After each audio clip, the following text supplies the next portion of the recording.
শিলিগুড়ির 29 নম্বর ওয়ার্ডের দেশবন্ধু পাড়ার গৌরীয় মঠে গভীর রাতে দুঃসাহসিক চুরির ঘটনায় চাঞ্চল্য ছড়িয়েছে এলাকা জুড়ে। জানা গিয়েছে বুধবার রাত প্রায় 2টা নাগাদ মঠে এই চুরির ঘটনা ঘটে। দুষ্কৃতীরা প্রায় 30টি পিতলের গোপাল মূর্তি সহ পুজোর কাঁসার বাসন চুরি করে নিয়ে যায় বলে জানা গিয়েছে। ঘটনার খবর পেয়ে দ্রুত ঘটনাস্থলে পৌঁছান 29 নম্বর ওয়ার্ডের কাউন্সিলর শরদিন্দু চক্রবর্তী। তিনি জানান, এই মঠে এই প্রথম চুরির ঘটনা ঘটল। গোটা ঘটনাটি অত্যন্ত দুঃখজনক বলেও মন্তব্য করেন তিনি। পাশাপাশি পুলিশের ওপর আস্থা রয়েছে বলেও জানান কাউন্সিলর। তার দাবি, এলাকায় মাদকাসক্তদের বাড়বাড়ন্ত রয়েছে, তাই এই ঘটনার পেছনে তাদের যোগ থাকতে পারে বলেও প্রাথমিকভাবে অনুমান করা হচ্ছে। খবর পেয়ে ঘটনাস্থলে পৌঁছায় শিলিগুড়ি থানার পুলিশ। ইতিমধ্যে পুরো ঘটনা তদন্ত শুরু করেছে পুলিশ। এই ঘটনা প্রসঙ্গে 29 নম্বর ওয়ার্ডের কাউন্সিলর শরদিন্দু চক্রবর্তী কি জানিয়েছেন শুনুন। শুনলাম প্রায় 20 থেকে 30টি গোপাল চুরি হয়ে গেছে, বাসনপত্র চুরি হয়ে গেছে।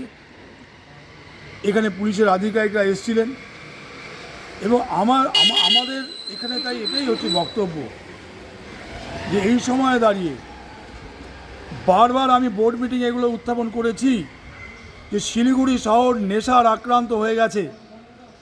শহর জুড়ে প্রতিদিন মাদকের কারবার বাড়ছে। এর ফলে দেখব একটা যখন নাকি সমাজের উপর কখনো মেয়েদের উপর আক্রমণ হচ্ছে, কখনো ছাত্রীদের উপর মেয়েদের উপর আক্রমণ হচ্ছে, আর একইভাবে আজকে সেই আক্রমণ থেকে কোনো ধর্মস্থানও আজকে বাদ নয়। এই গৌরীয় মঠের ঘটনায় আমরা এলাকাবাসী, আমি এখানকার জনপ্রতিনিধি, আমরা এই দাবি প্রশাসনের কাছে করছি, অবিলম্বে এই চুরির ঘটনার সঙ্গে যারা যুক্ত তাদেরকে গ্রেপ্তার করতে হবে। শিলিগুড়ি থেকে দেবাশিস দাসের রিপোর্ট, টাইমস 14 বাংলা। আরো নিত্য নতুন ভিডিও পেতে এবং তথ্য জানতে আমাদের ফেসবুক পেজকে লাইক ও ফলো করে রাখুন। সেই সঙ্গে টাইমস 14 বাংলার ইউটিউব চ্যানেলকে সাবস্ক্রাইব করতে ভুলবেন না। মুখের উজ্জ্বলতা হারিয়ে গেছে, স্পট পড়ে গেছে, ব্রণ ভর্তি, তাই আর দেরি না করে আজই আসুন রায়গঞ্জের চণ্ডীতলায় হেলথ প্লাস মাল্টি স্পেশালিটি ক্লিনিকে এবং এখানে পান অভিজ্ঞ ডাক্তার দ্বারা ফ্রি স্কিন টেস্ট। আরো বিস্তারিত জানতে যোগাযোগ করুন 9674895169 এই নম্বরে।